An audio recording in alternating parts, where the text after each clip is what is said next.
Sumpah Pemuda merupakan salah satu titik awal dari perjuangan bangsa Indonesia dalam mencapai kemerdekaan. Merefleksikan semangat Sumpah Pemuda dapat dilakukan dengan tidak melupakan sejarah. Contoh penerapannya, berkunjung ke museum. Berkunjung ke museum juga senantiasa selalu meningkatkan kita akan nilai persatuan para pahlawan dan pemuda Indonesia yang bersatu, menjadi satu bangsa Indonesia dan berjuang bersama-sama demi kemerdekaan Indonesia. Selain itu, kita harus mencintai dan bangga menggunakan bahasa Indonesia yang baik dan benar sebagai bahasa pemersatu bangsa dengan cara menggunakan bahasa Indonesia dengan baik dan benar dalam kehidupan sehari-hari kita, baik itu secara lisan maupun tertulis. Sesuai isi Sumpah Pemuda yang ketiga, kita tentu saja harus bangga berbahasa Indonesia. Kita juga harus mencintai dan menghargai bangsa Indonesia. Para pemuda yang berjuang bersama demi kemerdekaan bangsa Indonesia pasti juga didasarkan atas rasa cinta dan hormat mereka terhadap bangsa Indonesia. Sikap ini yang wajib ditiru oleh para generasi muda saat ini, di mana harus selalu mencintai dan menghormati bangsa, melalui kegiatan bangga dengan hasil karya bangsa, seperti menonton film Indonesia dengan legal, juga salah satu cara kita mencintai dan menghormati bangsa ini.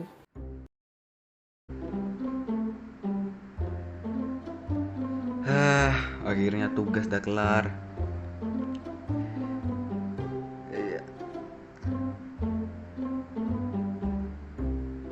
Ngapain ya enaknya?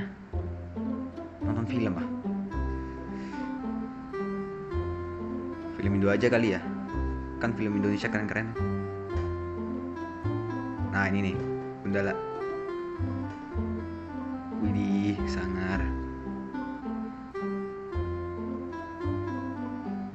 Lah, kok banyak iklan sih? Bajakan ya? Pantesan aja kok gratis. Wah, parah-parah.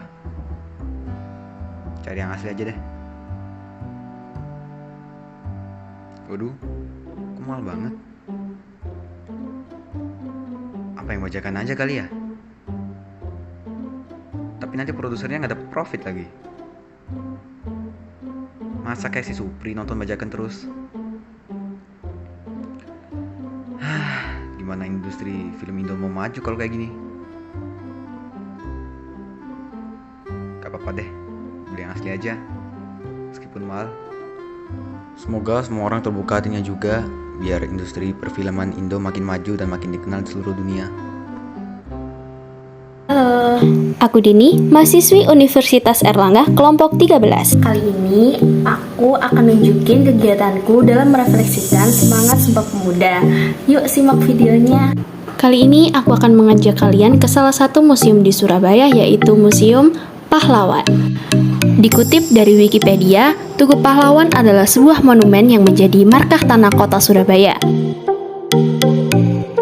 Tinggi monumen ini adalah 41,15 meter dan berbentuk lingga atau paku terbalik. Tugu monumen berbentuk lengkungan-lengkungan sebanyak 10 lengkungan dan terbagi di atas 11 ruas. Nah, sekarang kita akan mengunjungi Museum 10 November. Museum yang menyimpan sejarah perjuangan arek-arek Surabaya yang berjuang melawan pasukan sekutu bersama Belanda yang hendak menjajah kembali Indonesia. Museum ini terdiri dari 2 lantai, yaitu di lantai pertama terdapat sejarah Surabaya pada masa proklamasi, pasca proklamasi, hingga zona massa dan pasca pertempuran Surabaya dengan dilengkapi ruang pertemuan. Di tiap penjelasan sejarah, kita juga dapat men-scan-nya dengan handphone kita.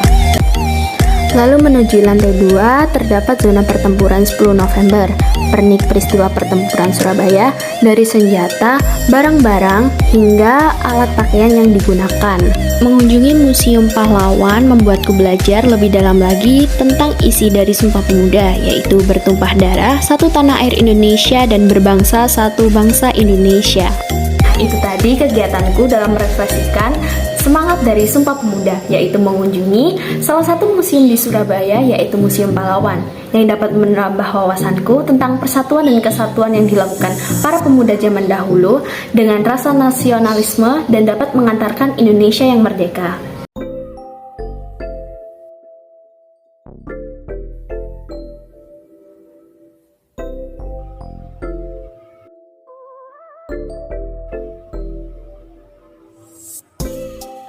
Tumben banget Tiara telepon.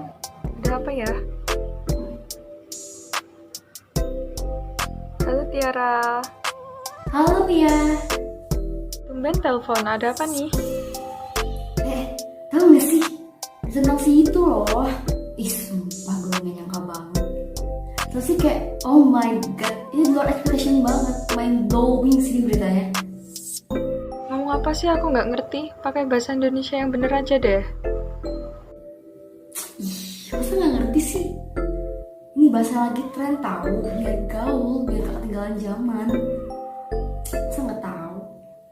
Gue baru inget nih, kita kan ada tugas review tuh, review novel atau cerita bahasa Indonesia gitu. Padahal kan ya, cerita bahasa Indonesia itu kan gak seru gitu, kurang menarik, kurang menyentuh gitu loh. Kamu salah, bahasa Indonesia itu gak kalah seru loh. Terus nih ya, coba kamu cari novel yang sesuai sama genre yang kamu suka. Sekarang banyak tuh novel-novel bahasa Indonesia yang menarik banget buat dibaca dan bagus-bagus banget. Itu sih, gue yakin dia bisa menarik itu. Nanti deh gue cari. Ada saran gak? Oke, aku bakal nyaranin kamu novel dari Terelie itu yang banyak seriesnya itu. Kalau nggak novel lain deh yang kamu suka gimana. Terus nih ya, selain dari novel itu kamu juga bisa nyari di internet kayak cerita-cerita gitu, baca-baca. Terus tata bahasanya juga udah bagus banget kalau yang di internet itu. Dan aku yakin deh pasti kamu kalau udah baca nggak bisa berhenti. Oke deh, nanti gue coba baca. Ya semoga aja sih seru. Via udah dulu ya, aku dipanggil nih. Oh, oke deh. Thank you Via, dadah. Oke, sama-sama Tiara, dadah. Oke deh, gue udah bawa 2 buku dari perpus. Ya, cuma baca satu deh, cepet orang nih.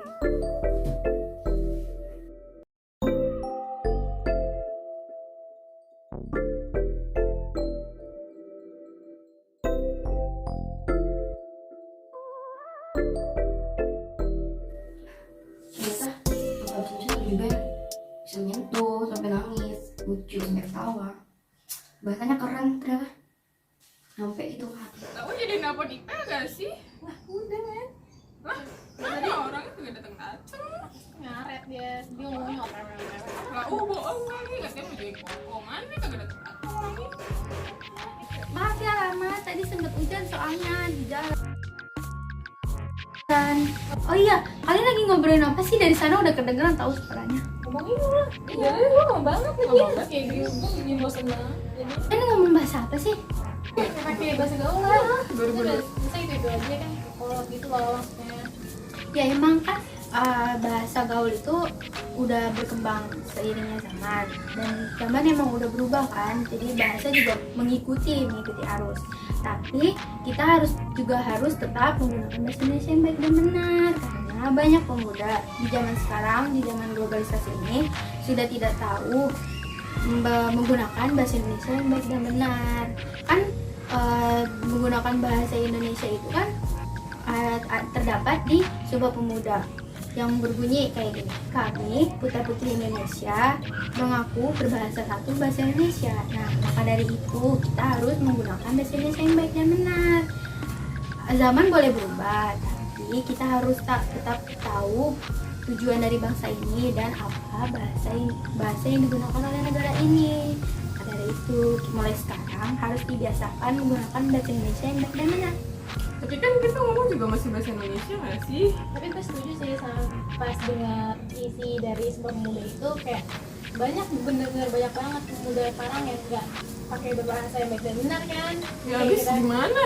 Kalau sekarang nih kita pakai baku yang ada kita dikata-katain gak sih? Dikata-katain kolot, nggak gaul. Ya kamu gak usah dengerin kata-kata mereka. Sebagai pemuda dan penerus bangsa, jangan terlalu mengikuti arus globalisasi. Oh gitu ya. Perkembangan zaman memang tidak bisa dihentikan, namun kita bisa mengontrol diri agar tidak terlalu mengikuti arus perkembangan zaman tersebut. Jadi, jangan lupakan bahwa kita harus tetap menggunakan bahasa Indonesia yang baik dan benar. Selamat Hari Sumpah Pemuda 28 Oktober 2021. Selamat Hari Sumpah Pemuda 28 Oktober 2021. Kami mengucapkan Selamat Hari Sumpah Pemuda 28 Oktober 2021. Selamat Hari Sumpah Pemuda 28 Oktober 2021. Selamat Hari Sumpah Pemuda 28 Oktober 2021.